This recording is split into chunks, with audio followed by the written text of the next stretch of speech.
All right. Welcome to Comrade Uncle. I'm here with my uncle. And your comrade. And my comrade. And Dr. Layoun. Right. Yeah, man. So we are here to talk about a variety of interesting topics, including Senate Bill 1580 that just passed in Florida and is pretty ridiculous and obscene, and a bunch of other stuff. So, where do you want to start? Where should we start? Well, we had this bill, Senate Bill 1580, which is now passed, been signed by Governor DeSantis, is part of the law in the state of Florida. Is called the Medical Freedom and Conscience Protection Act. And whenever they put freedom in it. Susan, we're recording. You can't. No, she can. That's okay. I like it. No, we're recording. Yeah. But okay. Yeah, okay. No, it's like I like it from the peanut gallery.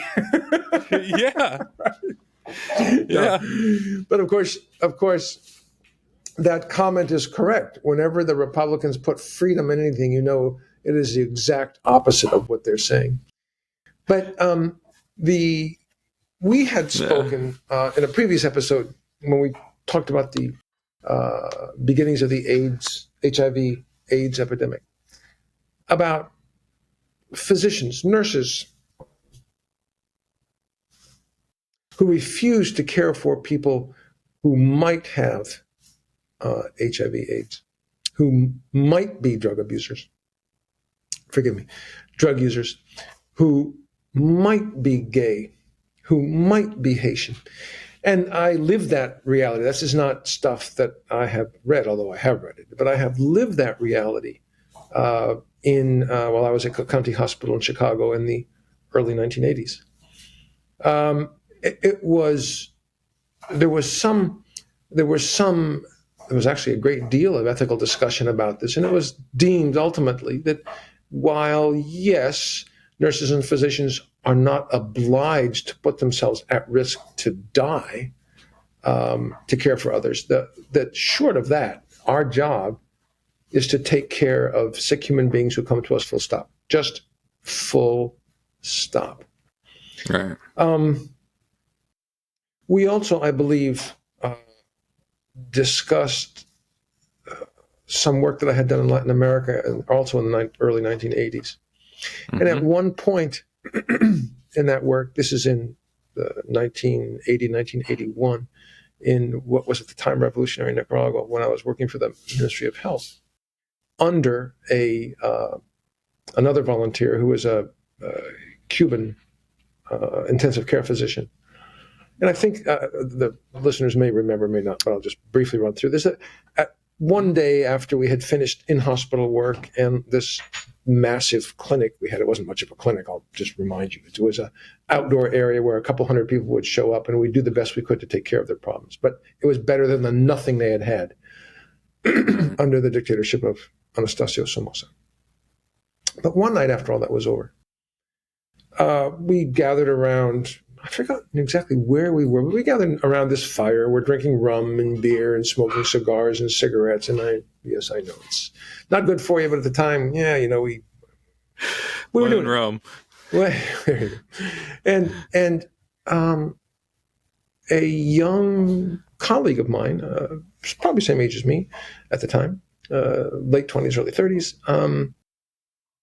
Nicaraguan kid who was a bit drunk, perhaps, pointed his index finger at me and said, you, it's your fault. If you had only allowed Somoza, the dictator, to die when he came to Miami for his heart attack, we would have never had to have had this revolution. Right. And again, we've I think gone through this in the previous episode, but we don't even have that one out yet, so that's upcoming. Okay. It's good that you're mentioning it now. Okay, but the chief, our chief, Ricardo Morales was the guy's name. He has since died. Says to the young Nicaraguan physician. I was standing there with kind of my mouth agape, not knowing quite what to say.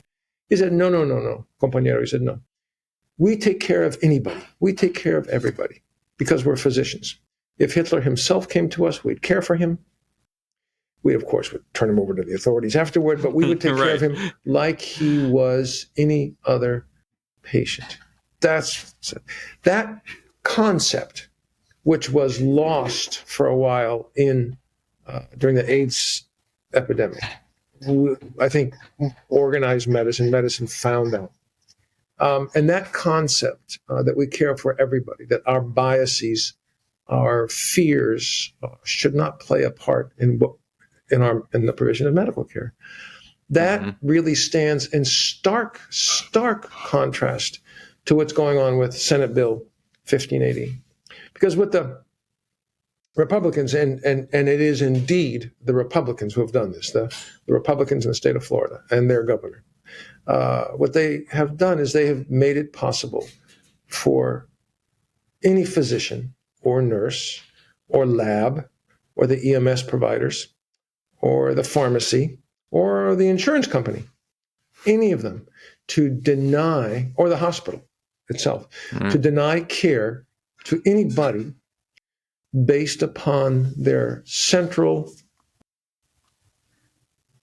based upon their, to provide, they have the right, the wording is exactly, it's the intent of the legislature to provide the right of medical conscience for healthcare providers and payers to ensure that they can care for patients in a manner consistent with their moral, ethical, and religious convictions. That's the wording. And of course, there is never a definition of this. There is no definition. So one could say that, as was said 40 years ago in Chicago, at the beginning of the AIDS epidemic, this is against my belief. I don't want to care for people who might be gay because it's against my moral beliefs. I don't believe in, quote, being gay, unquote. That kind of decision making did occur.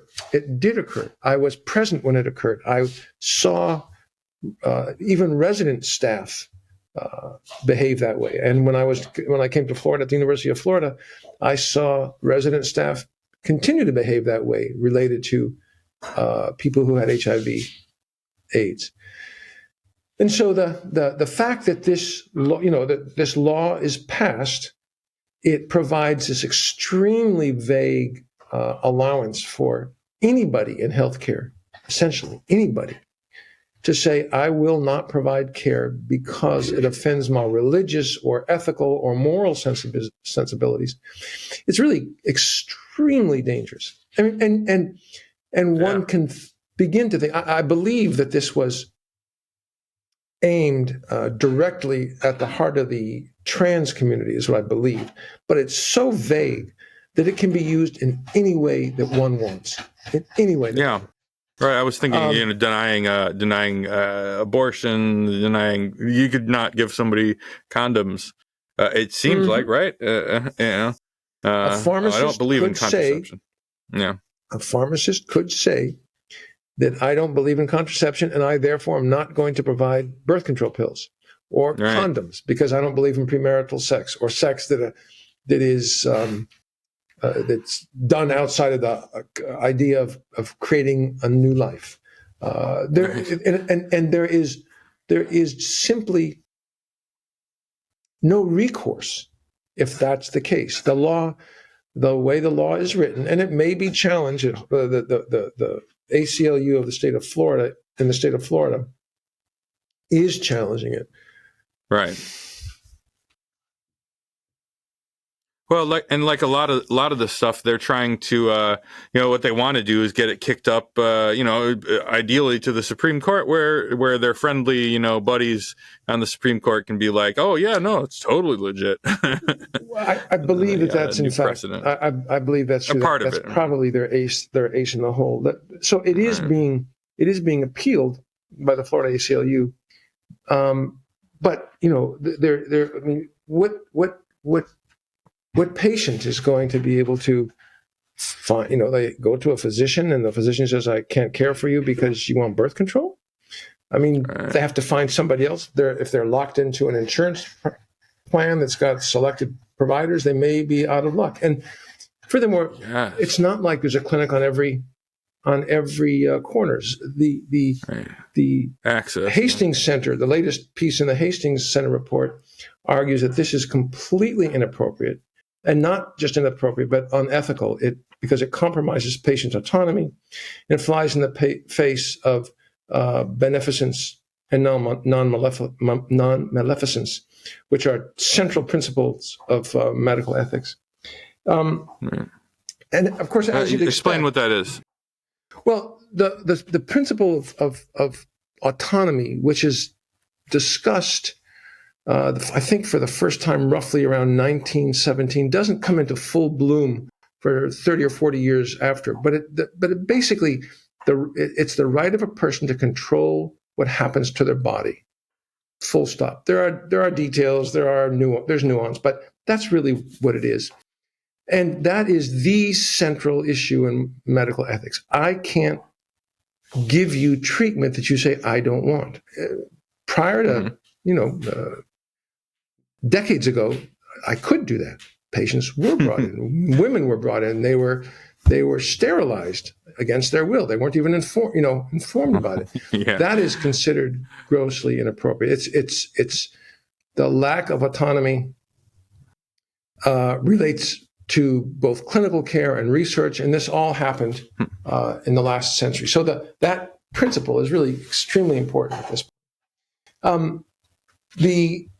The other issue, the non-maleficence, is that what we do provide should not harm somebody, and beneficence is that we should provide the care that the patient needs.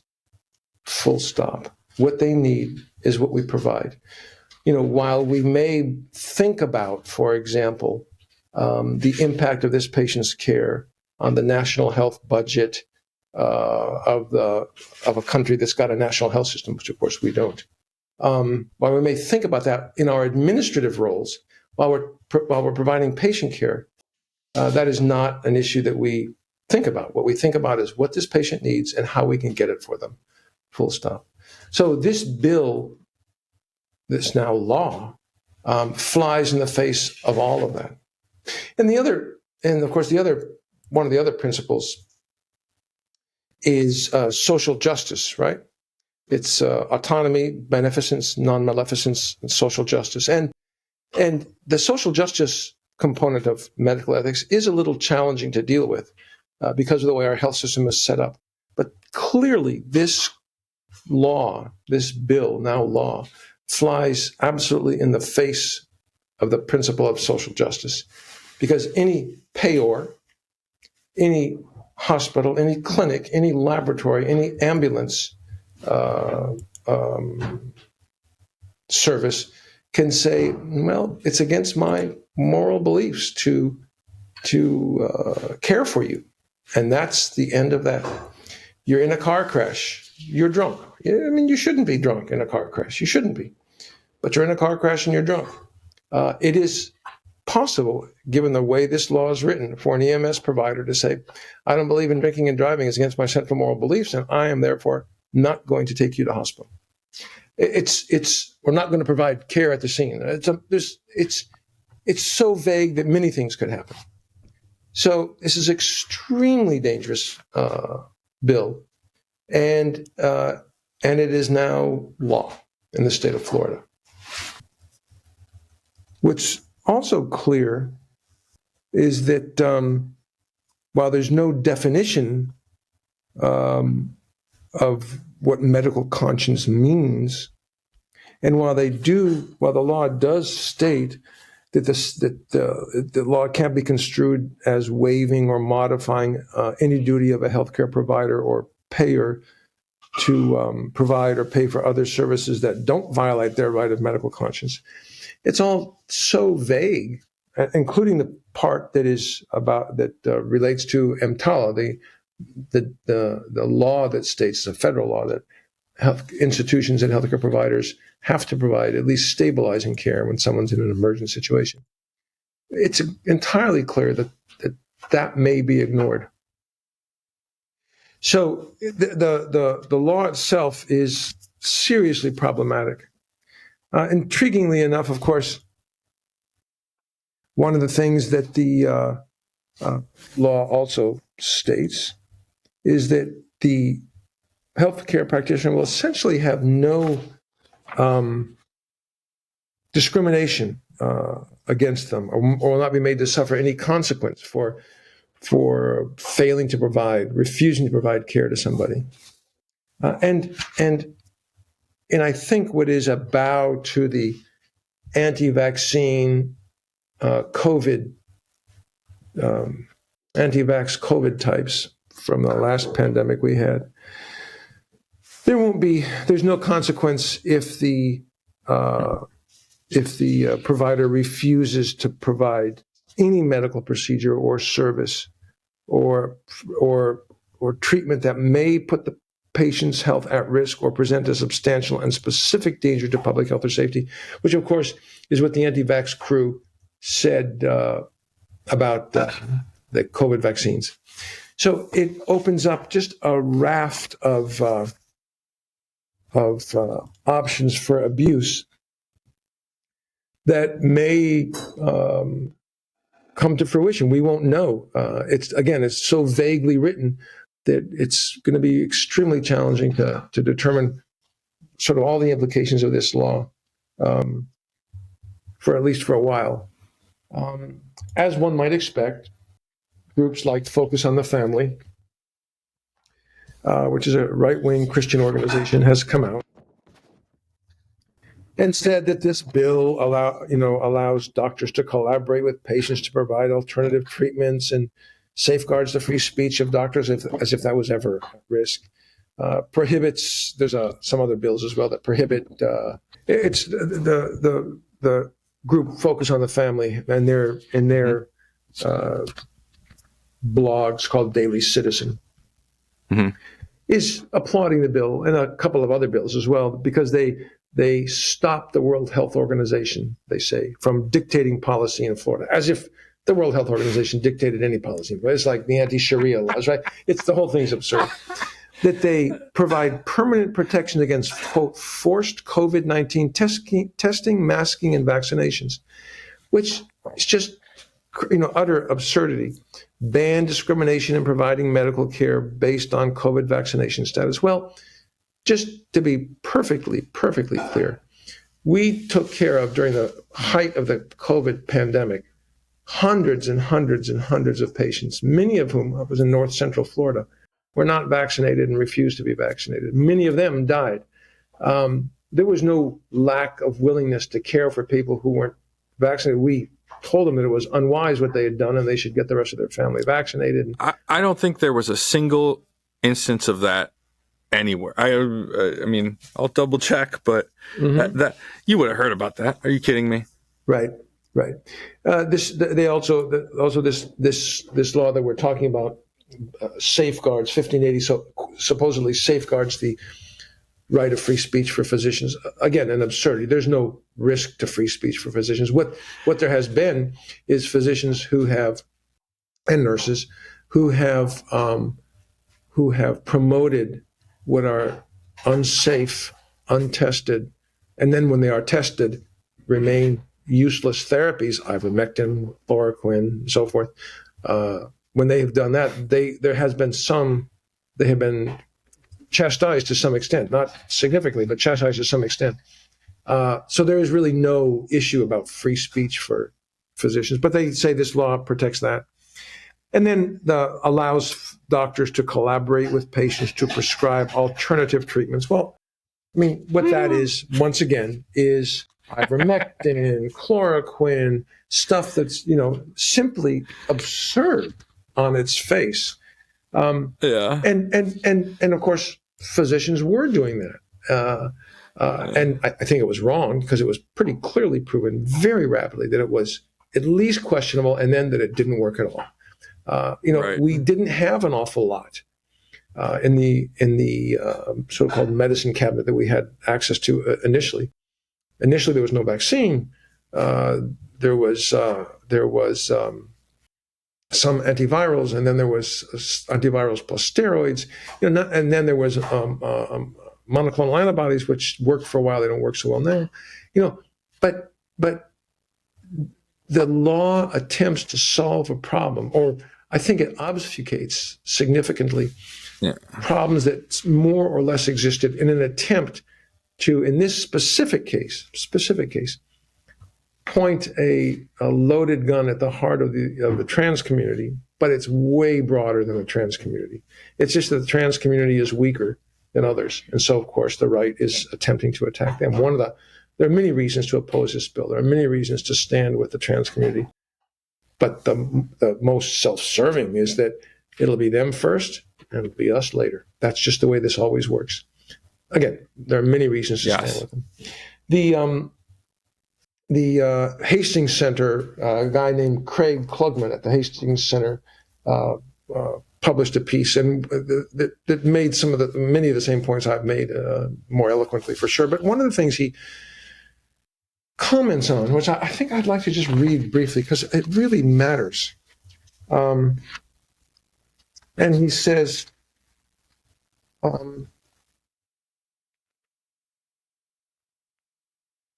this is important. He says, as educators in the clinic and the classroom, we could advance the message that all patients are deserving of care. When that student in the lecture hall inevitably asks, quote, my religion says that being X is wrong. How can I keep my beliefs and still be a practicing healthcare provider? Unquote. We can let them know that the ethics of their profession overrides their personal biases. And if they can't provide care for everyone, then they should find a new profession. And I think that's exactly the point. If somebody wants to believe that birth control is immoral and unethical, if somebody wants to believe that premarital sex is immoral and unethical, if somebody wants to believe that being gay is a choice and is immoral, there are a million things we could go on. I mean, people are allowed to believe what they want to believe. What they are not allowed to do is compromise the rest of us based upon their belief system. And in the last 100 years, we've seen this over and over and over again. And in just my time in medicine, roughly 40 years, I've seen it rear its head over and over again. HIV/AIDS, abortion, tuberculosis, IV drug users, Haitians, just over and over. What happened with Ebola, what happens with COVID. So can people have their own beliefs? Absolutely they can. If they can't make their beliefs conform, or at least if they can't set their belief system aside so they can care for people who come to them, who need them, if they're going to be healthcare professionals, then they need to find another job. Full stop. Full stop. So that's what's happening with this now. It is again terribly worrisome, and it's not the only law at all. Oh, yeah. They're doing a big push. Now that they got their little, their go ahead. Now that they have a friendly court, not that they ever really stopped this shit, but they just they're really picking up steam. I mean, the things that they were not saying out loud, they're now saying out loud. I'm sure these are not new beliefs by this group of people, and it may be unfair to.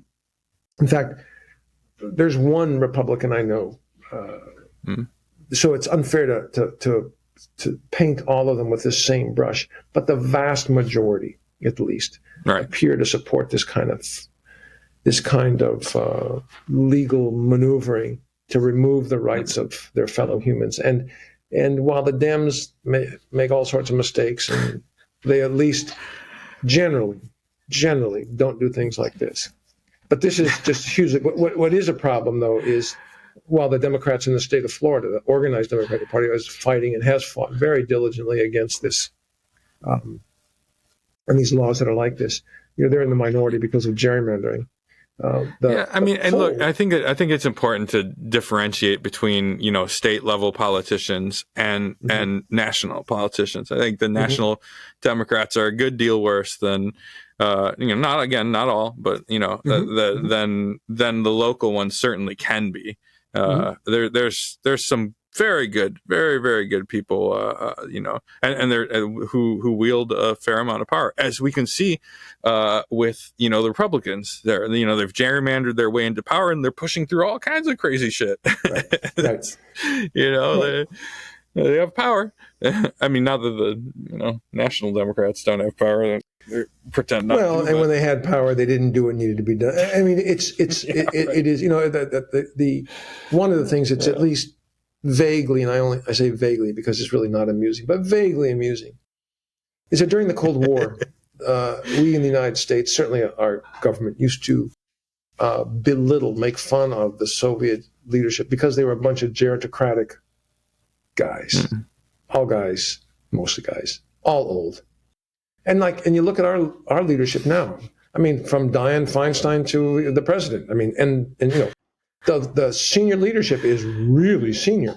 Now, I mean, I have nothing against old people, being an old people myself, but there is a time, right? There is a time when you say, I got to turn over the reins to someone younger and who's got a different outlook than I do, or at least someone who can, in Dianne Feinstein's case, can do the job. For God's sake. Yeah, so propped up by a stick behind them. I mean, it's really quite disturbing. It's both sad, but it's also it ridiculous. It does nothing for the country and for our people, for sure. It's not a good tactical move. Yeah, I'm sorry. Yeah, go ahead. Yeah, no. One other thing, the Human Rights Campaign, which is a LGBTQ human rights organization, points out in their posting on this law that the last time data were released from one of the polls that they do, that 80% of Florida residents supported non-discrimination protections, and 66% of Florida residents opposed refusal of service on religious grounds. Florida's a pretty conservative state, but even the state being this conservative, this is beyond what most people would say should be done. And so it's not just the senior Dems who are out of touch with the people of the United States, that's for sure. I believe, I mean, the organized Republican Party, again, this is as differentiated from at least some individual Republicans, right, who may maintain their beliefs in that party for reasons I don't quite understand, but there is at least one person, that I know of, that is not of the DeSantis ilk. I know of at least one, so I can't say everybody, but the vast majority still support this nonsense. Just like they supported Trump. They may not be racist, for example, themselves. They may not be homophobes themselves, but it's not a defining position that would allow them to no longer support people who are. So I'm not sure that they have, I think that they have an ideology. I don't think that their professed ideology is necessarily, I mean, they might think whatever the heck, in their personal life, but I mean, they serve capital. I mean, that is their ideology. They'll do whatever the hell somebody pays them to do. I mean, if somebody came and was like, hey, Republicans, we'll pay you as much as the Koch brothers to support drinking milk or, whatever, wearing a pompadour, they would be like, oh yeah, great, this is the best thing ever. You got to do it to protect America. And they'll come up with any rationalization. Where you can see this, a great example of this, or really cracked me up, was, which one was it? Lindsey Graham, I believe it was Lindsey Graham, was initially kind of against let me put it this way, as Biden begins the stuff in Ukraine, he kind of he's like, we shouldn't be over there, whatever, and then clearly somebody jerks his leash, later on, in a later statement, because he was confronted by a reporter about it. He's like, because he switches positions 180 degrees. He's like, oh, now we're going, we should be over there. It's great. We should send them lots of money. We got to spend a lot of money. And so the reporter's like, wait, hey, why did you change your line completely 180 degrees? He's like, and in a moment of rare transparency for a Republican, certainly for Lindsey Graham, he's just like, well, they're buying this and that from Lockheed Martin, and then, they're getting all these, there's 500 missiles. And they're like, yeah, but why did you do it? And he just goes, he kind of looks like, they're buying all this stuff. Right. The guys who pay me told me. The two things, I think. One is, I think that the issue of what's happening between Ukraine and Russia and the politics around it in some sense it's complicated. In other sense, it's not so complicated. But on the second hand, I just meant it and I understand. But poor Lindsey, Lindsey Graham. I mean, I don't know what to say about a guy like that. I mean, I don't know what to say about the guy. All I can tell you is, as a human being, I feel for him. That's all I can say. But what I really feel for are the you would treat him. I would treat him. Who I really feel for are the people in this state and in other states, because this law will be picked up by other right-wing governors and made into law in their states. It's not so easy, depending on whether you have insurance or not, depending on whether you have Medicaid, state-sponsored aid or not. It's not so easy to find a physician. And again, simply because of the way this health system works, there's not clinics on every corner. I mean, we could do that. We could have a proper health system, which we don't have. But you can't find people. So it's not going to be so easy for people to find a physician to care for them.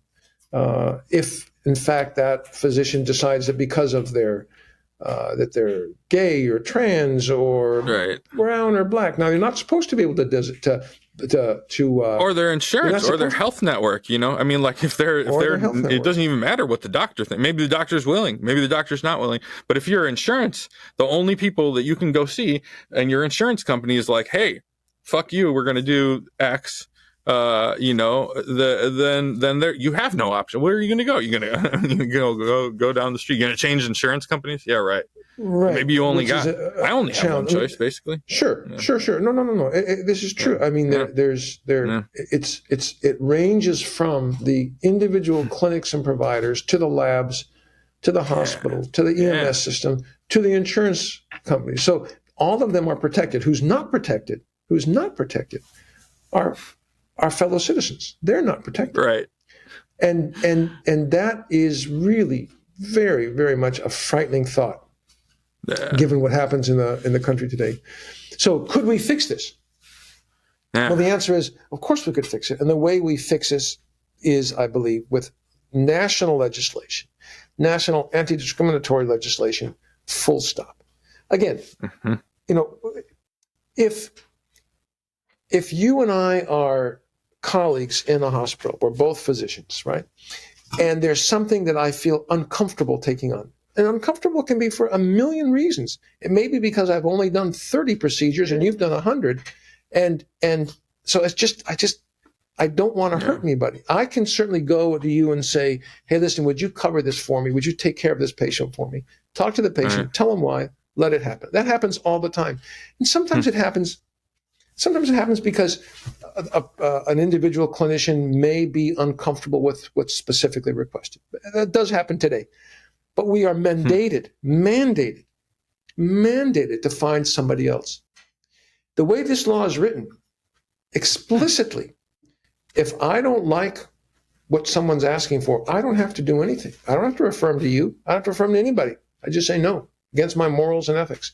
So we could fix and it really is a minor piece where an individual clinician's morals, ethics might be compromised. We can fix that. I mean, we can take care of that issue with something that's nowhere near as terrible as this law.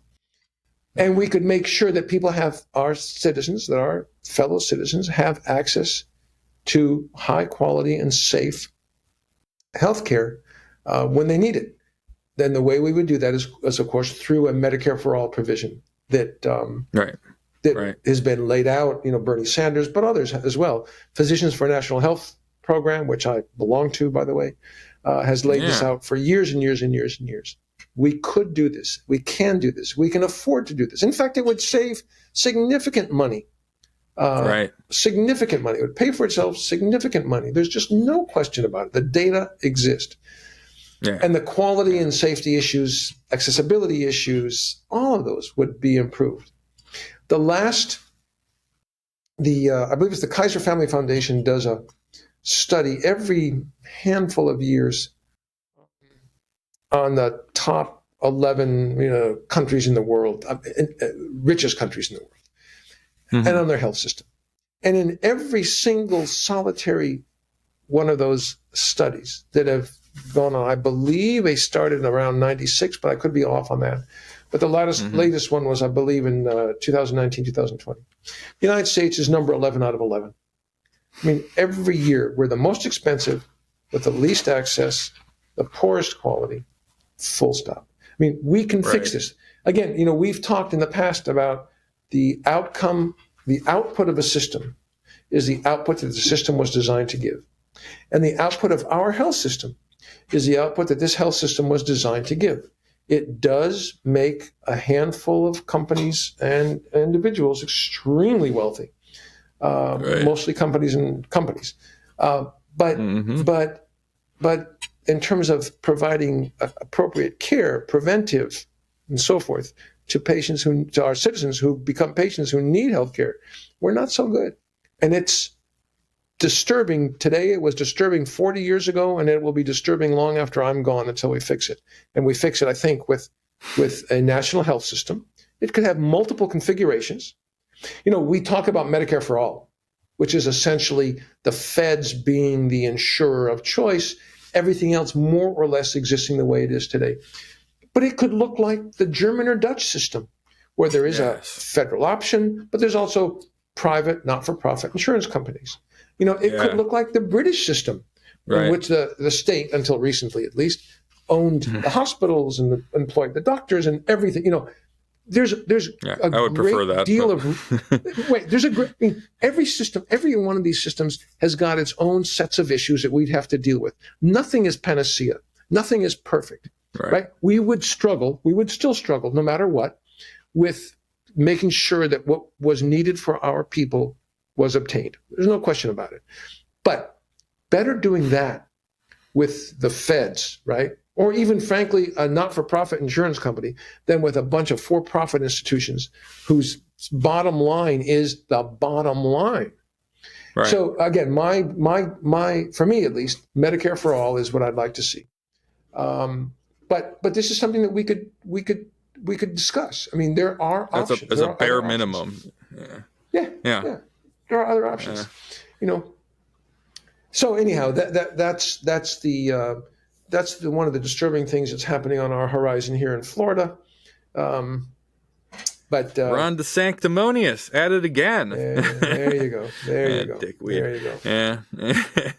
Yeah, man. Yeah. It's there's ways to do it. It's ridiculous that we're not doing it. It's a scam. It's a setup where we've been duped. These guys are, all these guys are in the pocket of these big insurance companies, and like you said, it's doing exactly what it's supposed to do.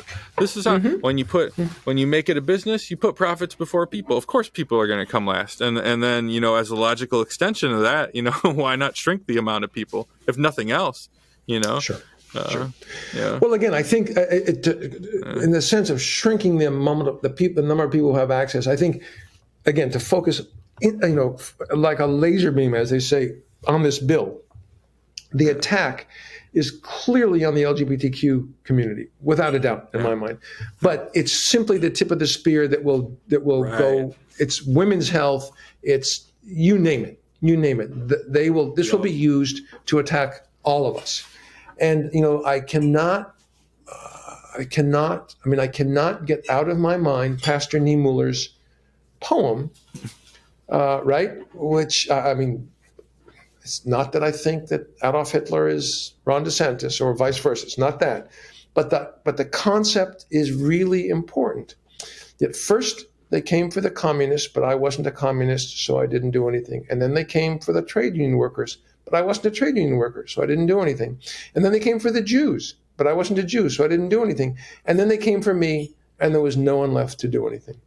And I think that's the issue. Again, there are many, many moral, ethical reasons that we stand arm in arm with our trans community, LGBT community, with women, with working people, with people of color. Absolutely. A million reasons. But even if you say, I can't see those reasons, I don't know how you could, but even if you were to say that, it's in our own interest to basically stand with those groups, because it will be us eventually. It will be us. Absolutely. Even and if you want the moral, as a good leftist, if you are a good leftist, then and you're like, well, this is a small whatever. I don't want to set up a straw man for it. But there's always an injury to one is an injury to all. There's always Thomas Sankara once famously said, there can be no liberation without women's liberation. I think that extends to all oppressed people, and there can be no liberation without trans liberation. It is liberation. Either for there's justice for all, or there's no justice. I mean, it's all true. It's all true. It's all true. And and interestingly enough, I'm reading Angela Davis's Women, Race, and Class, and she goes through the history of the attempt to obtain the vote for women and what were formerly slaves, black people. And there was the dichotomy of women who at some point didn't want to allow African American men to have the vote if they didn't have the vote, and the way that was used to compromise both groups. I mean, it's not a slam. I mean, it is in some sense a critique of the women of that time, some of the women at least, that were leading the suffrage movement. But the only point is not really to criticize them now. I mean, they're gone. Is to say, to use as an example that we stand together, arm in arm, to fight off the attacks on the weakest among us, or we'll be taken down one at a time. That part is clear. Right. Yeah. The divide and conquer. That is absolutely. I mean, I saw that here. And talk about trade unionism, right? Like that's exactly what they did, and was what Walker and his buddies did in Wisconsin. They tried to split everybody up. And that is, I think you see that a lot. I think you see that a lot, even covertly. There's certainly, like what we saw with COINTELPRO, this effort to sow division amongst the left is big, and you do see that. It's like you may want to define that. I'm not sure that's from almost a generation ago. I don't know that. Yeah, I don't know if everybody remembers that. Yeah, that's a pretty good point. It was this program that our government ran. FBI. There was mirrors in the CIA. And was it this FBI? Whatever. Our state apparatus. To run counter information. Basically, let me break it down, I guess. They would infiltrate leftist groups and then either push them to be radicalized and arrested or attacked or whatever, or just sow division or break them up in any way possible, disrupt them. And it was extremely effective. They did it to the Black Panthers. They did it to Martin Luther King. They did it to all these guys. All these groups, all these socialists, all these communists. All of them were completely infiltrated. And people should know that it did not end. It is still absolutely happening. It worked so well. Why the hell wouldn't they do it? One of their. So here's something to watch out for. One of their kind of bywords. One of the things that were a central directive was to get in there, go into meetings, and derail people, push them onto topics that were fucking a bad look, Frankly, I think stuff like abolish the police might be a good example. Who knows? Maybe it came up organically. Maybe they amplified it. Maybe whatever. And it's not that I don't agree with fundamentally and radically reforming our approach to the justice system. That's not it. It's a fucking bad slogan. It's not fucking scares people. I don't, are you fucking kidding me? No, absolutely not. So, it's that sort of shit. That's what they did. And this was back in the 70s, 60s, 70s. And they would make, sort of like push very, in little shitty weaselly ways, to create, to undermine the left, to undercut them, to make them look foolish, to make them fight amongst each other. And I think you still see it. I think you still see it with the leftist the sort of Western chauvinist leftist, the sort of insular nature, the sort of the talky downy, like the sort of academic elitism. I think it's all. It's an infection in American leftism, particularly. Well, I mean that. I think that covers it. I know there's not much to disagree with there. One of the things I think it's important to. I mean, I think your example of the defund movement or segment of the movement, that's a really intriguing thought, which I must admit I hadn't had. I thought it was that's speculation. Phrased, I don't know for sure, no. But I thought it was phrased poorly. But that's intriguing. One of the things it's just clear. There's a whole history written about it when you talk, because you mentioned Martin Luther King, that the FBI clearly sent him what we would call now night letters. I think that basically said, right, commit suicide. You've had affairs. We're going to make this clear, and you're a communist, and commit suicide. I mean, this is documented. So it's not a supposition. It is clearly documented that this is what our state apparatus was involved with in the COINTELPRO program. So I think it is important to keep that in the back of our mind. That history shouldn't be lost. That history needs to be remembered. And I think you're right about the sort of drift, if you will, of the left in the United States. I mean, we've got, and I consider myself a human of the left. I mean, we have our own issues for multiple reasons that have to do with both us, but also the history of the left movement in this country. So there's a great deal we have to work on. Now, I think not to get us too far afield. No, not to get us too far afield. But the international left. I mean, remember May 1st, May Day, the struggle for the 8-hour day. That comes from here. International Women's Day, that comes from here, as well as other places. But we've got a history that unfortunately many of us just don't know. And I think knowing the history doesn't make everything better, but it at least makes it more possible to think and talk about how we would work together. And again, I think we will have differences. We will have disagreements. That's okay.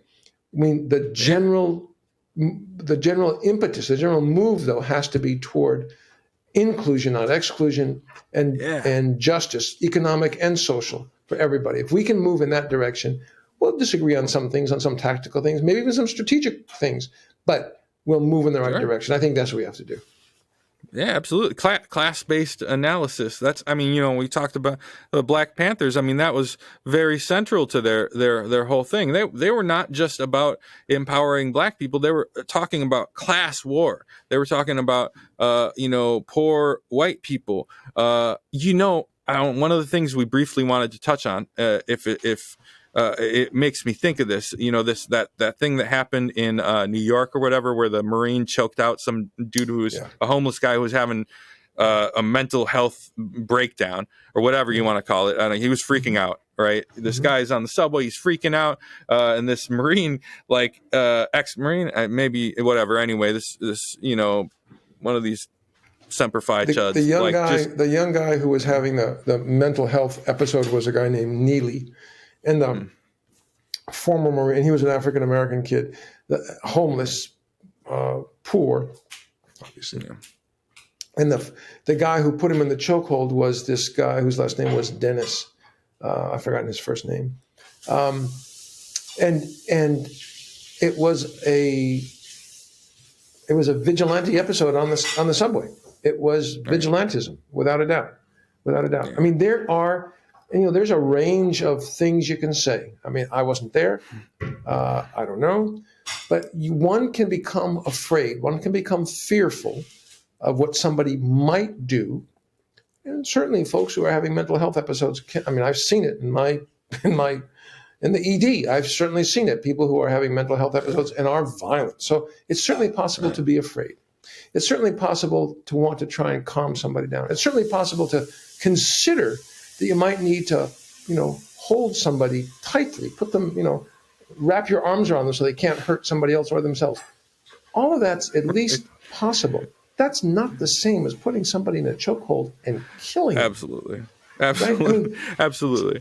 But my what I wanted to say is a critical point, however, is that it's not while race plays a huge role in it.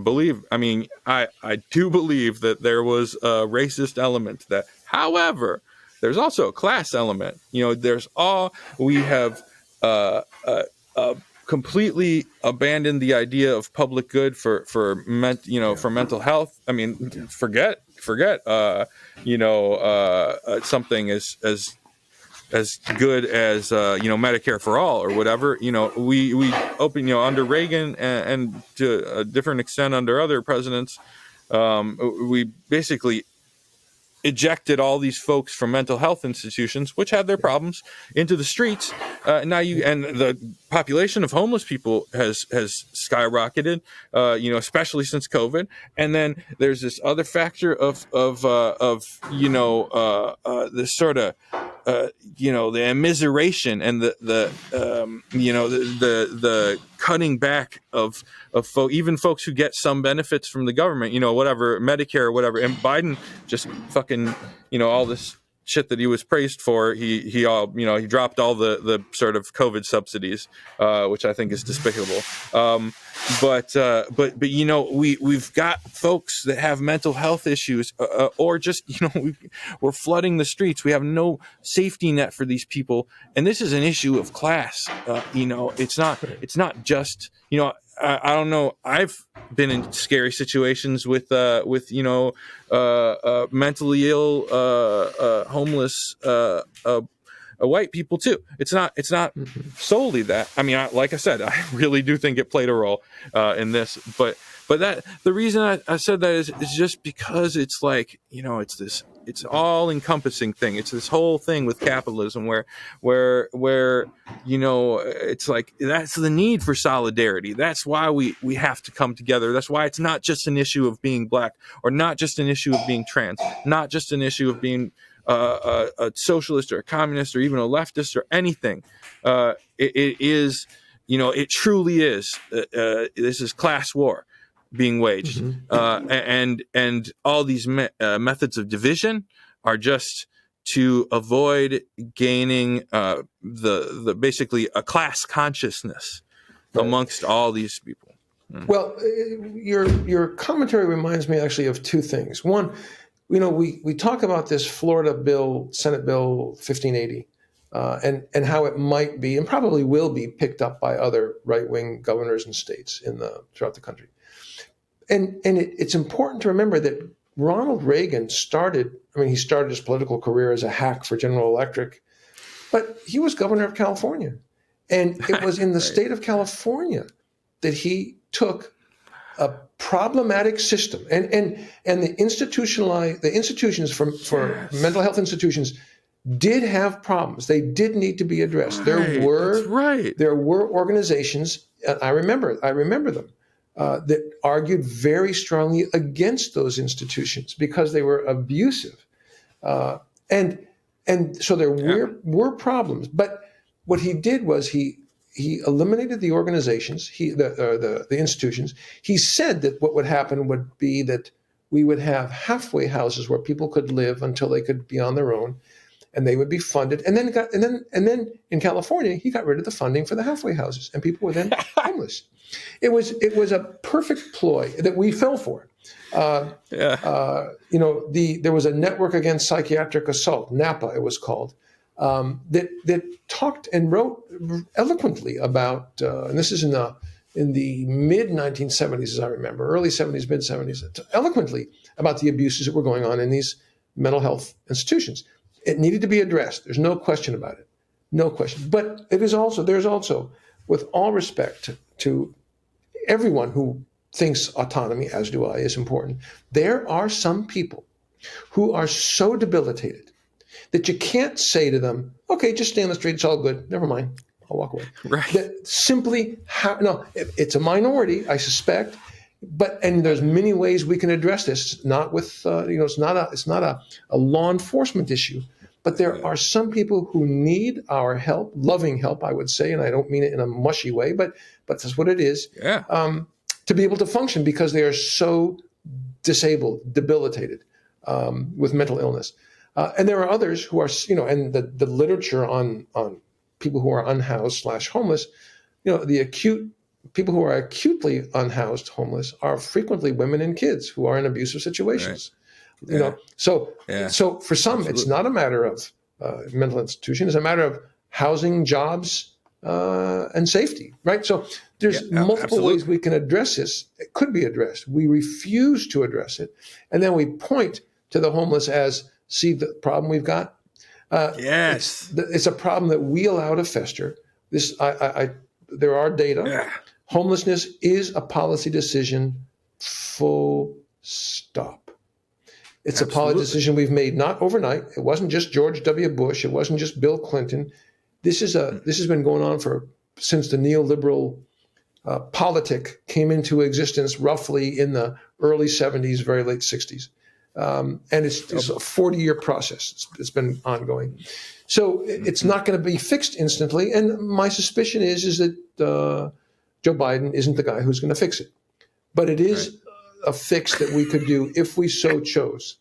Right? I mean, there is no question about it. And the one thing I would say, for people who would listen to this and they'll say, well, but what do those two know? I mean, they've never had to deal with IV drug users. They've never had to deal with homeless people. I will point out, I fully recognize the difficulties in both examples I just gave, because I have in fact dealt with them in greater or lesser degree for decades now. It's not easy. I'm not saying any of this is easy, but it's the right thing to do. Difficult or not, it's the right thing to do, and that's why we do it, because it's the right thing to do. Of course, it'll be hard. Of course, there'll be missteps.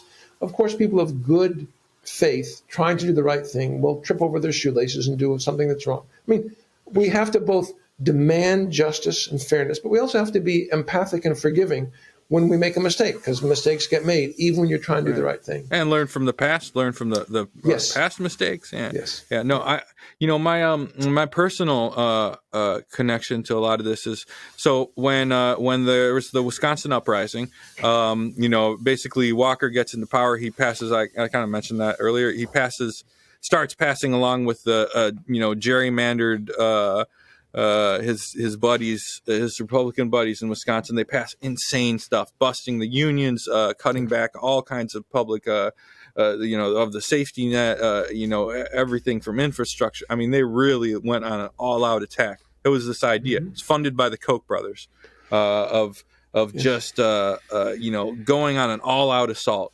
It was very impressive. It shows you how much people can get done if they gain power. And the power that is in the local. Anyway, as a result of this, the governors, states have just dramatic power. We think of this, the feds as having all the power, but in this federal system, the states have significant power to be used for ill or good. Anyway, I'm sorry. Keep going. Absolutely. Yeah. So we're all out, and what happens as a result of that is, first one group and unions, and then all kinds of groups, and then all kinds of people from throughout the state, in fact, throughout the country, throughout the world, all converge in an effort, and so we all start protesting, and there's days it goes from 10,000 people to 30,000 people to 50, 100, 250,000 people, and we're all marching, around the Capitol. We're all protesting and stuff.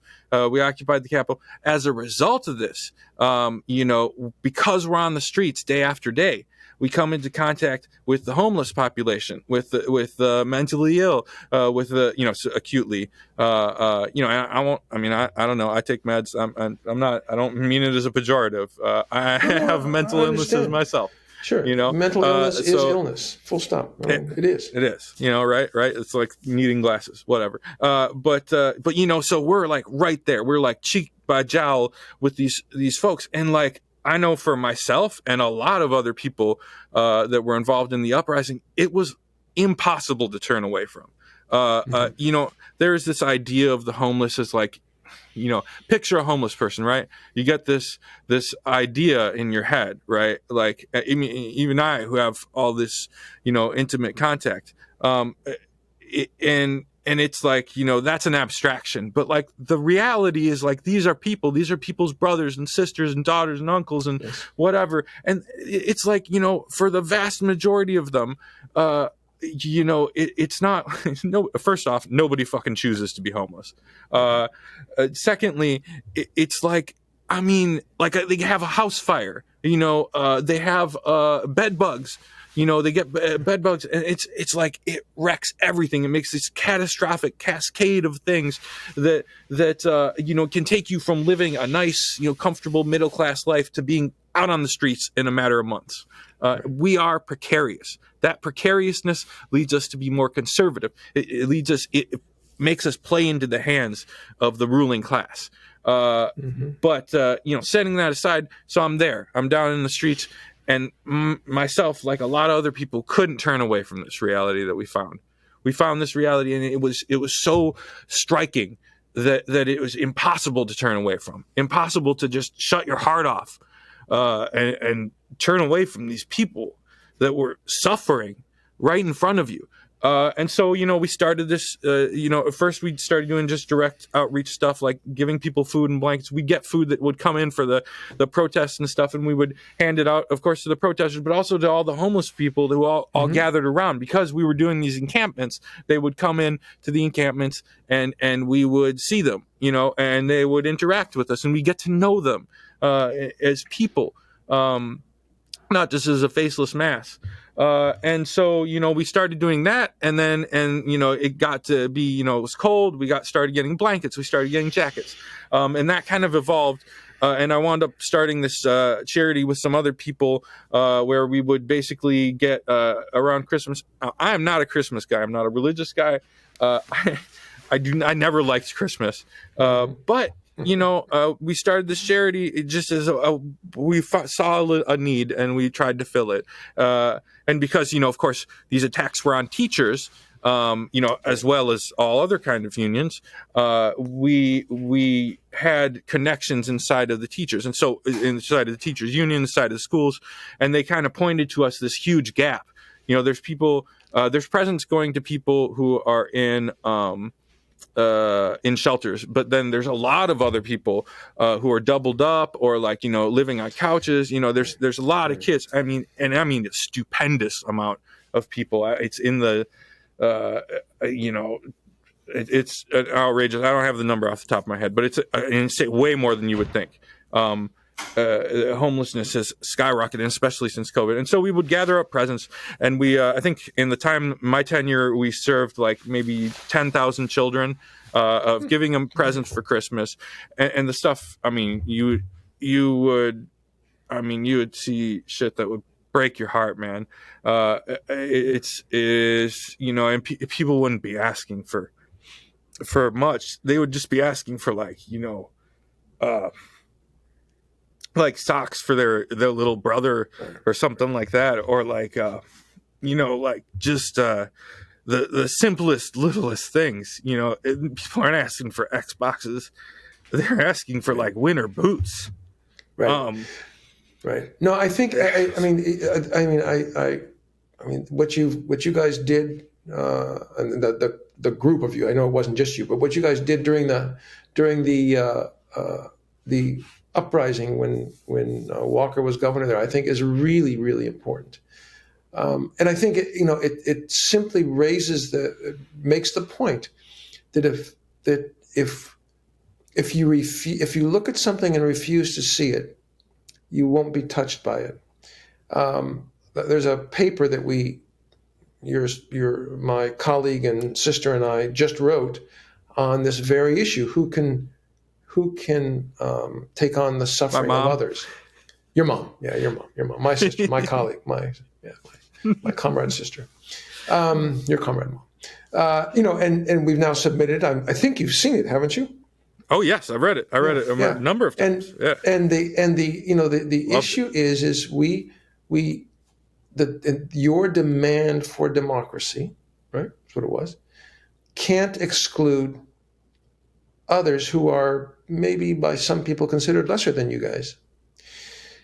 You opened arms and said, "We're all in this together." I think that's the way to go. It's struck in the closing paragraphs of the paper we just wrote, which was submitted to, I believe it's called Humanities and Sociology. I think it's a journal. It's not been accepted yet, but I probably will be. But in the closing paragraphs of that paper, we touch on the issue of what do you see when you look at something. And we used a still photo of a brave Ukrainian girl standing up to an invading Russian soldier. Yeah. And that video and the still shot got millions and millions of likes and looks and clicks and whatever else happens with these things, right? But if you look at the photo very carefully, you go, this is not February in Ukraine. This is like desert, Mediterranean area. Well, what it was this young woman, Ahed Tamimi, standing up to an Israeli soldier when I believe it was her cousin, had just been arrested. Right? I mean, when it was a Ukrainian girl standing up to a Russian soldier, she was a hero. As soon as it became clear that this was a Palestinian girl, right, standing up to an Israeli soldier, an occupying soldier, it was like, all of a sudden she's not a hero anymore. And in fact, some organizations within Israel, I mean, extreme right, there are, as you well know, some extremely good, extremely progressive organizations within the state of Israel that stand for rights for all. Yes. But the right in that country said, well, she like Netanyahu, right? Like, well, she may not even be really a Palestinian. She may just be an actor because look, she's blonde-haired and blue-eyed. Well, I mean. You cannot say things like that if you know anything about the history of the Middle East, right? The Ottoman Empire. Yeah. I mean, you can't say that. But they said it. But as a light-skinned Lebanese man, tell me about it. The idea of, oh my God. But the point is what we refuse to see. Yeah. What our and again we touch on the issue of Invisible Man, and what he said. People look through their eyes and they refuse to see me. They only see reflections of themselves, and that is in fact, I think, part of what happens, and that's exactly what we have to work against. We have to be big tent. We have to do what you guys did in Madison, which is open arms to all. There will be disagreements and there'll be problems and it'll make it more difficult, but it's still the right thing to do. And we work through the issues, right? I mean, I think that's what we do. While we're watching for, as you also commented upon, the provocateurs that will be placed by some organs of state control. I mean, they will be. Yeah. That's what happened. That I suspect very strongly that's exactly what happened to us, because it exploded spectacularly. These guys, we had a hostile takeover by a group. It is a long and bleak story. Maybe someday I'll go into it, but I have this sneaking suspicion that it was just it exploded things too dramatically. Not to say that there isn't infighting, in the left. I think that's part of our point here is that solidarity is where it's at. Like that is, and that's how we build power not just by, I don't know, whatever, having meetings or something. Those are great, whatever, or just talking about shit on the internet. You build power by directly addressing attacks on people and the suffering of people, and being like, this, I am doing this because I am a socialist, because I am a whatever, because I'm a Christian. There's elements within the Christian movement. That are just as impressive as they can be. And I think we touched on this in a previous episode when I was working in Central America, Nicaragua, in the 80s. The Catholic lay workers that believed in the theology of liberation were more impressive than any young leftist I'd ever seen in my life, and I remember that to this day. But I think it would be a useful piece of history to go through what happened with with your organization at some point in the future. That's a good idea. But I think we've gone on for about an hour now, a little over an hour. That's pretty good. So we should probably stop here, don't you think? Yeah, let's do it. And I almost forgot one other thing. We talked about homelessness and big ideas. Here's a big idea for you. How about housing for everybody? Did you know that it actually costs more to keep people homeless than to just give everybody a house? Much like Medicare for all would actually save us money, because right now we pay more for healthcare and get less for it than any other developed country in the world. Homelessness is something that could be easily solved by just giving people homes. Period. Full stop. There's nothing to it, man. Shit like what happened would never have happened if we were doing the smart, the most cost effective, although cost isn't the only motivator. I mean, it would also be cost effective to not have roads, but we fucking have them. Maybe, I don't know, whatever. We should take care of each other. That's what I'm trying to say, is we should take care of each other. But don't let them fool you into thinking that the big ideas aren't possible. Universal housing, universal health care. It might be hard. It might seem impossible to picture from here. But, hey, man, we got to do it. Just like we got to change, just like we got to fix climate change. It has to be done. We have no other choice. In 2050, we're going to be in a world of shit. So, while it's easy to become doom-pilled and sucked into the badness and just give up, I mean, I get it.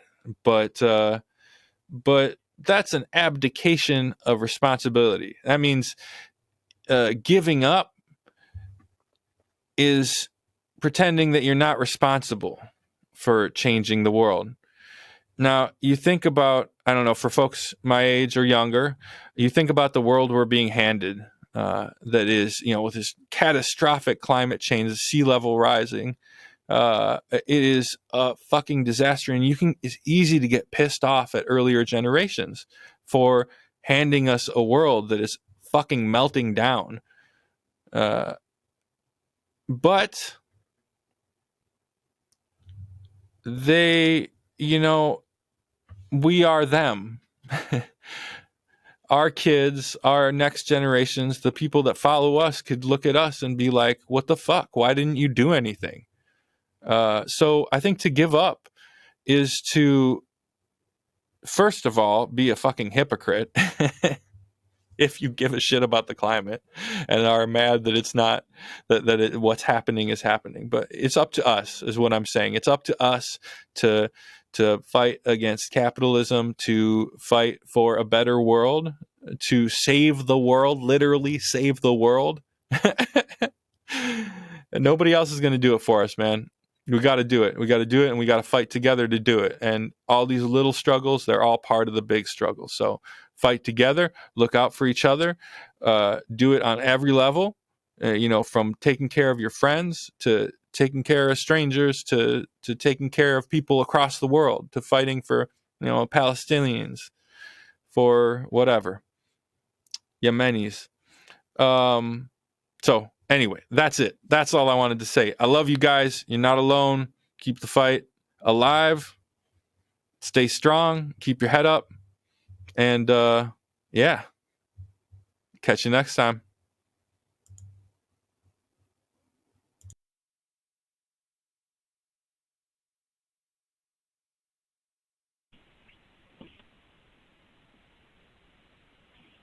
It was the best of times, it was the worst of times.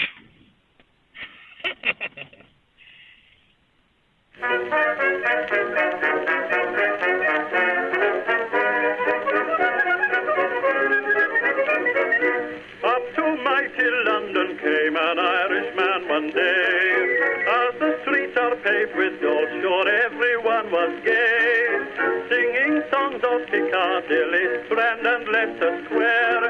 Till Paddy got excited, then he shouted to them there. It's a long way to Tipperary, it's a long way to go.